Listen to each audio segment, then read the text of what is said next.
Hello बच्चों, स्वागत है आपका हमारे YouTube चैनल निर्मला क्लासेज पर। अगर आप लेटेस्ट वीडियो देखना चाहते हैं तो सब्सक्राइब करें और बेल आइकन को दबाएं। गुड मॉर्निंग बच्चों, क्लास 9 के नए लेक्चर के साथ मैं फिर हाजिर हूं। आज हम लोग डिस्कस करेंगे इक्वेशन ऑफ मोशन का। हम लोग अभी तक जो मोशन के बारे में पढ़े हैं, क्या उसके बारे में क्या किसी ने इक्वेशन भी कुछ दिया था? तो उसी के बारे में आज हम लोग स्टडी करेंगे। तो बेसिक अगर तुम्हारा क्लियर नहीं हुआ है, जैसे कि वेलोसिटी, स्पीड, डिस्टेंस, डिस्प्लेसमेंट, अगर क्लियर नहीं है तो लास्ट वीडियो को जरूर देख लो, क्योंकि ज्यादा अभी टॉपिक नहीं निकला है। ग्राफ के बारे में अगर तुम लोगों ने नहीं पढ़ा है, इससे जस्ट लास्ट वीडियो को देखो। ग्राफ का अच्छे से कॉन्सेप्ट को बताया गया है। और अभी जो ज्वाइन नए जो इस वीडियो को देख रहे हो, अब तक सब्सक्राइब नहीं किया है तो जल्दी से सब्सक्राइब कर दो और बेल आइकन को दबा दो। तो चलो अब स्टार्ट करते हैं आज का टॉपिक, इक्वेशन ऑफ मोशन। तो चलो देखते हैं equation of motion. Equation of motion physics का ये बहुत ही इंपॉर्टेंट टॉपिक है। इससे रिलेटेड बहुत सारे न्यूमेरिकल्स बनते हैं, आगे स्टैंडर्ड में भी, हायर स्टैंडर्ड में भी इसका बहुत ज्यादा यूज है।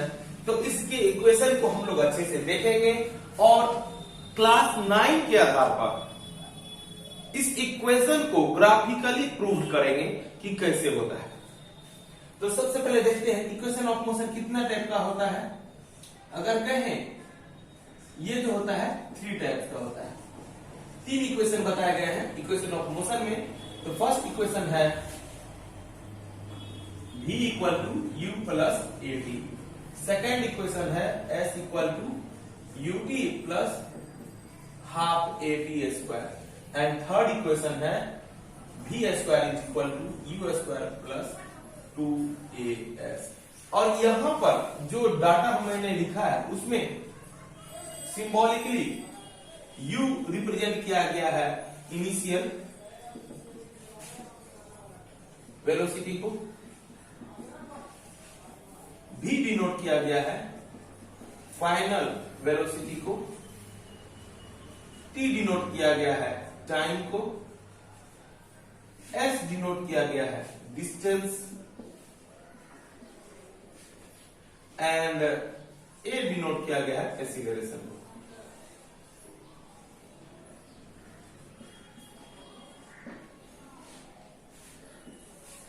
तो इस इक्वेशन को सबसे पहले अगर कहें दिया किसने था,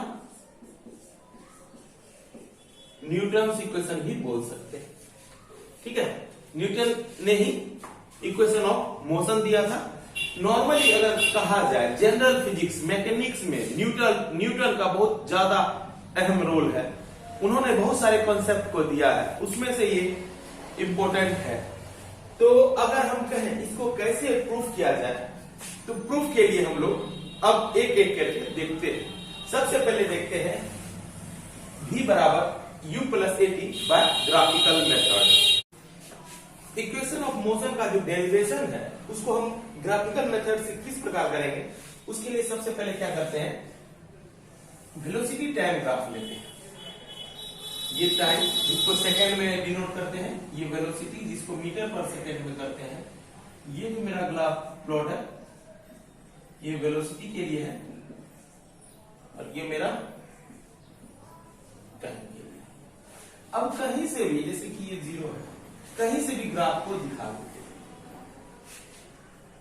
सपोज ये यहां से करते तो 0 से होता स्टार्टिंग फ्रॉम रेस्ट, बट हम सोचते हैं कि किसी स्पीड से ऑब्जेक्ट चल रहा है, पहले से मूव कर रहा है और आफ्टर सम टाइम उसमें कुछ चेंजिंग आता है वेलोसिटी में, तब हम लोग चाहते हैं एक्सीलरेशन मतलब इक्वेशन निकालने के लिए। तो इस पॉइंट को a, इस पॉइंट को b मानते हैं। ठीक है, अब इसको थोड़ा सा डिनोट करते हैं। रिप्रेजेंट करने के लिए मैंने जो टाइम एक्सिस पे है उसमें l लिख दिया है। इस पॉइंट को जो कट कर रहा है इसको c बोल दिया गया है। अब ये सोचो स्टार्टिंग जब हुआ था, इस समय जो स्पीड रहा होगा इनिशियल स्पीड u रहा होगा। यानी कि जब ऑब्जेक्ट को हम ऑब्जर्व किए तो वह 0 पर नहीं था, वह कुछ स्पीड पर चल रहा था, यानी u पर चल रहा था। ठीक है, अब बात उठती है कि जब पॉइंट B पर गया था तो उस समय क्या हुआ, कुछ ना कुछ तो स्पीड रहा होगा। इस पॉइंट को हम लोग बोल देते हैं फाइनल स्पीड, जिसको हम डिनोट कर रहे हैं V से।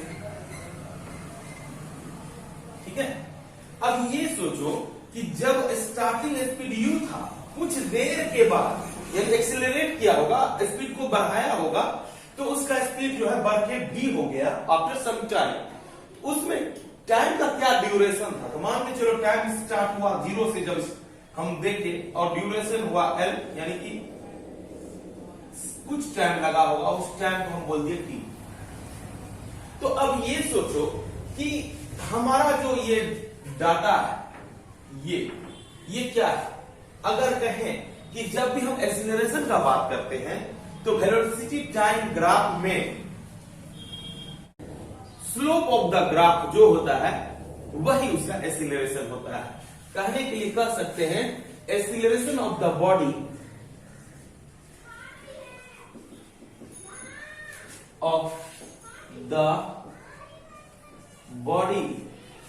is equal to the slope of velocity time graph. अगर कहें ये मेरा स्लोप है और इसका जो एंगल है सम अल्फा बीटा जो भी मानो, इसे थीटा माना जाता है। ठीक है, तो अगर कहें स्लोप का बात, तो स्लोप में क्या हो जाता है, जैसे कि अगर इसको एक्सीलरेशन को डिनोट करें a से, स्लोप क्या हो जाएगा tan थीटा। ठीक है, स्लोप को जब हम हायर स्टैंडर्ड में पढ़ेंगे ये स्लोप क्या होता है, तो स्लोप को रिप्रेजेंट करने के लिए tan थीटा का इस्तेमाल किया जाता है। ये अभी बेसिक समझेंगे कि रेट एक्सीलरेशन होता क्या है। अगर ग्राफ के आधार पर मैंने ये बताया कि ये होता है, अदरवाइज हम जानते हैं कि rate change in velocity, rate change in velocity, इस आधार पर भी चल सकते हैं, बट हम लोग अभी ग्राफ के आधार पे जा रहे हैं, इसलिए मैंने tan थीटा लिखा। और tan थीटा का जो होता है P बाय B होता है। P का मतलब परपेंडिकुलर, B का मतलब base.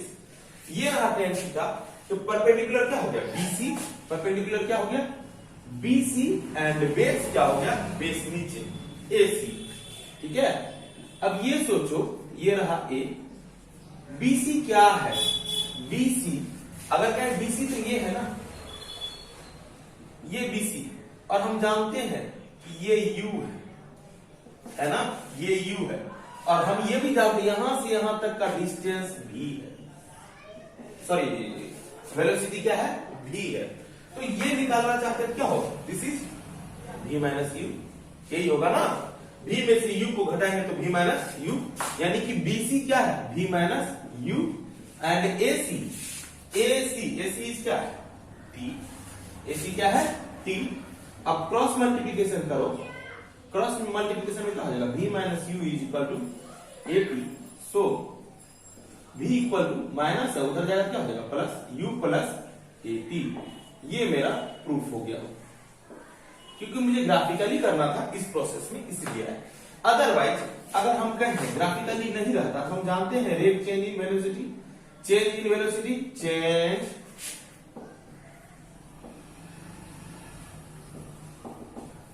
In velocity upon time. Change in velocity क्या होता है V minus U upon time by 1, V minus U बराबर AT, इसीलिए V equal to U plus AT। ये भी हो सकता था, बट हमको ग्राफिकली जाना था तो ग्राफिकली गए। सबसे पहले इसे लिखो, उसके बाद सेकेंड इक्वेशन को हम लोग देखते हैं। अब सेकेंड डेरिवेशन देखते हैं, इक्वेशन ऑफ मोशन का सेकेंड पार्ट देखते हैं। उसी ग्राफ से हम लोग सेकेंड को भी निकाला जा सकता है। आज से पहले पिछले क्लास में हम लोग डिस्कशन कर दिए थे कि जो सेकेंड इक्वेशन होता है, जैसे कि अगर ये सेकेंड इक्वेशन के बारे में कहें, S equal to ut plus half AT यानी एस का मतलब डिस्टेंस।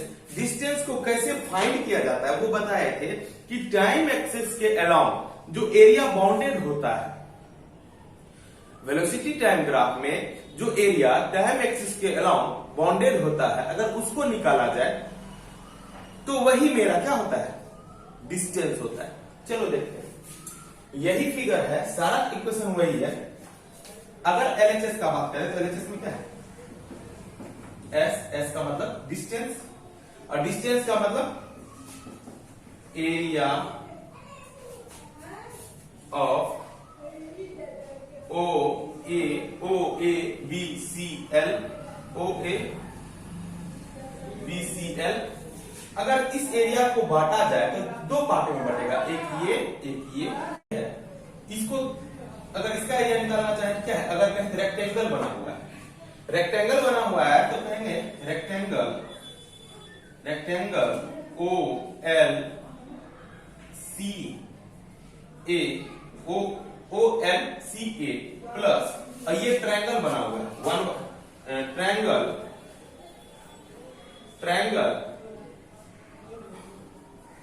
कौन सा है, ए सी बी। हम जानते हैं कि रेक्टेंगल का एरिया होता है लेंथ इंटू ब्रेथ। लेंथ का मतलब ये ओ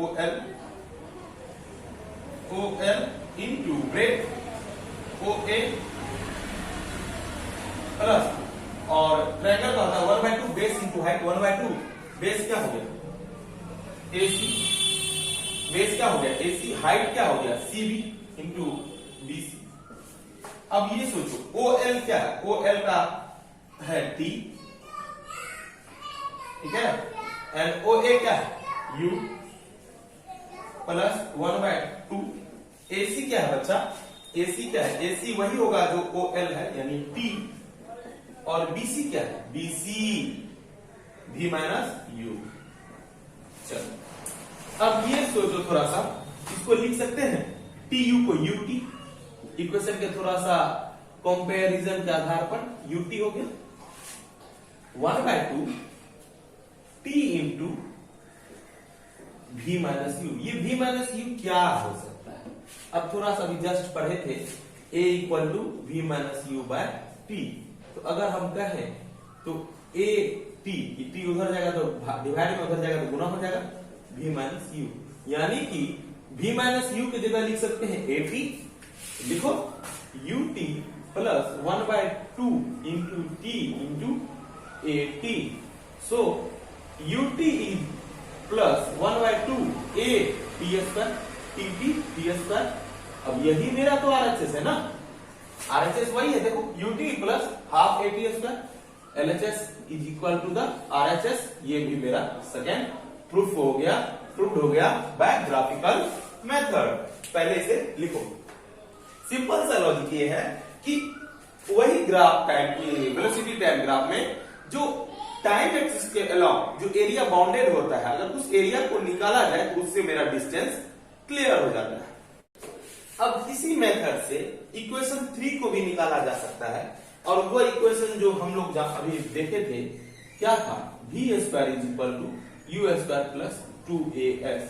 इस इक्वेशन में टाइम प्रेजेंट नहीं है, टाइम प्रेजेंट नहीं है, तो क्या करेंगे, इक्वेशन 2 जो है उसमें से टाइम को रिमूव कर देंगे तो मेरा आ जाएगा। तो लिख सकते हैं फ्रॉम इक्वेशन 2, क्योंकि प्रूव कर दिए थे इक्वेशन 2 कैसे है, इक्वेशन 2 यही है, s equal to ut plus half a t square. हमको क्या करना है, टाइम को रिमूव करना है, टाइम को क्या करना है, रिमूव करना है। और टाइम रिमूव कैसे होगा, यहां पे देखो हम लोग क्या जानते हैं,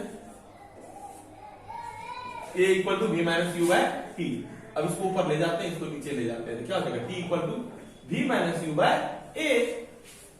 जहां जहां t लिखा हुआ है वहां वहां हमें v minus you upon a लिखना होगा। तो करते हैं, u t की जगह क्या लिखेंगे, v minus u by a plus 1/2 into a t square, यानी v minus u by a का स्क्वायर। ये क्या हो जाएगा अगर कहें मल्टीप्लाई करें यू भी minus u square upon a plus ए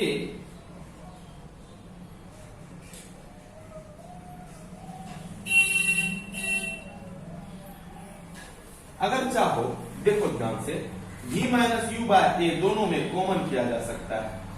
कैसे कॉमन किया जा सकता है? v माइनस यू बाय ए को कॉमन करेगा, ये पूरे टर्म बाहर आ जाएगा, क्या बचेगा? u बच गया u प्लस 1/2 इंटू ए, एक तो बाहर है तो v minus you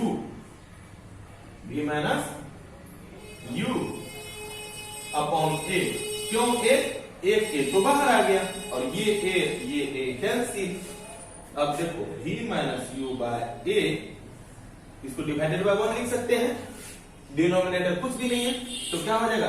LCM 2u plus v minus you. Simplification कर रहे हैं तो देखो v माइनस यू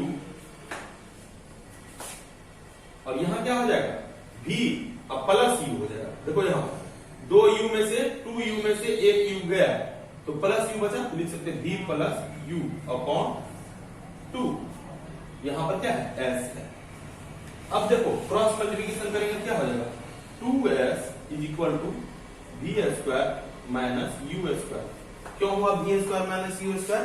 क्योंकि एक बार प्लस एक बार माइनस का लॉजिक हम लोग पहले से भी जानते हैं कि क्या होता है। अब थोड़ा सा बचा है कॉन्सेप्ट, इसको यहीं पर हमें दिखला रहा हूं, ठीक है। अब क्या हो जाएगा बताओ? 2s सॉरी कुछ मिस कर रहा हूं। हाँ देखो यहां पर a था, a कहां गया? ये तो रहेगा ही ना, a रहेगा ना 2a और ये 2a यहां आएगा तो क्या होगा? a इंटू 2a, अदरवाइज सब कुछ सही है। यहां पर v प्लस यू, एक बार प्लस में एक बार माइनस में, v square minus u square. 2a इधर आएगा 2as हो गया, 2as प्लस माइनस अंदर आएगा क्या हो जाएगा? प्लस यू स्क्वायर बराबर वी स्क्वायर। इसीलिए लिख सकते हैं therefore v square is equal to u square plus 2as। ये ही मेरा प्रूफ था। ये तीनों इक्वेशन को हम ग्राफिकल मेथड से प्रूफ करके देख चुके हैं कि कैसे ये इक्वेशन बना होगा। इससे रिलेटेड बहुत सारे न्यूमेरिकल्स होते हैं, आज एक दो न्यूमेरिकल देखते हैं और अगले क्लास में भी अच्छे से न्यूमेरिकल को देखेंगे। पहले इसका अब एक न्यूमेरिकल देखते हैं जिसमें अलग अलग कुछ फाइंड आउट करना है। तो सबसे पहले ये देखते हैं कि न्यूमेरिकल में कहता क्या है, गिवन क्या है और निकालना क्या है।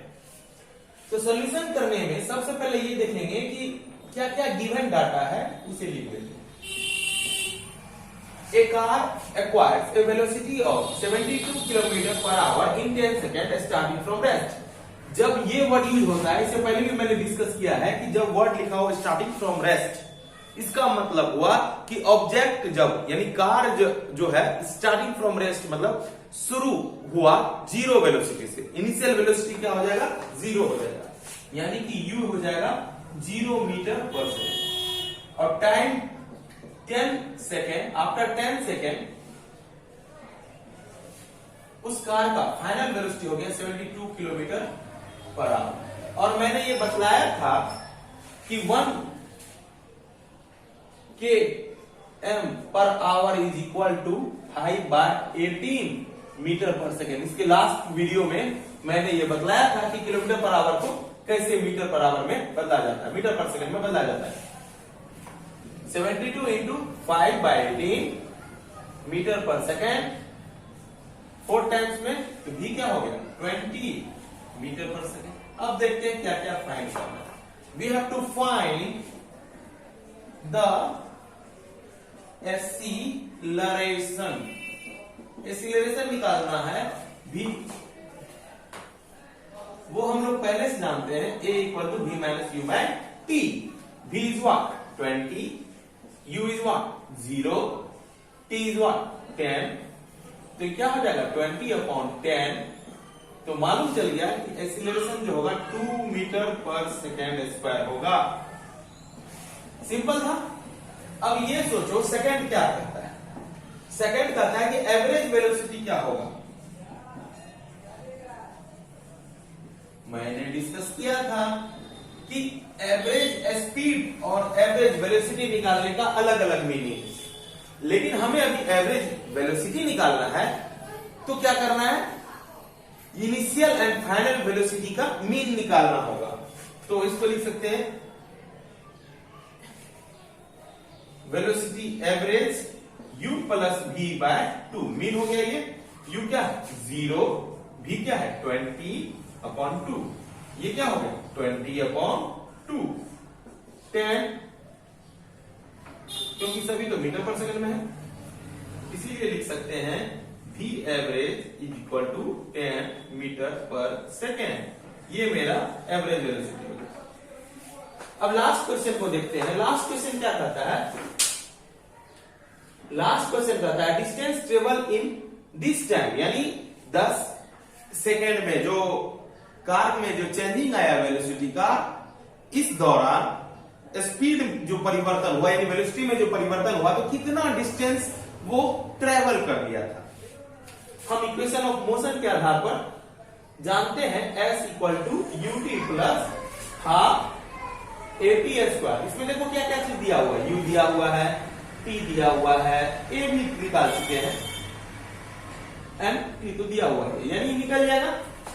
u क्या होगा बच्चा 0, t कितना है 10, 1/2, a कितना है बच्चा 2 और t 10 का स्क्वायर, ये 2 कैंसिल, ये तो 0 हो गया। 10 इंटू 10 100 होता है, इसीलिए कह सकते हैं कि जो इस 10 सेकेंड में हम लोग 100 मीटर कार से ट्रेवल कर चुके होंगे। ठीक है, आज के लिए बस इतना ही, अगले क्लास में फिर मिलता है, तब तक के लिए goodbye and take care.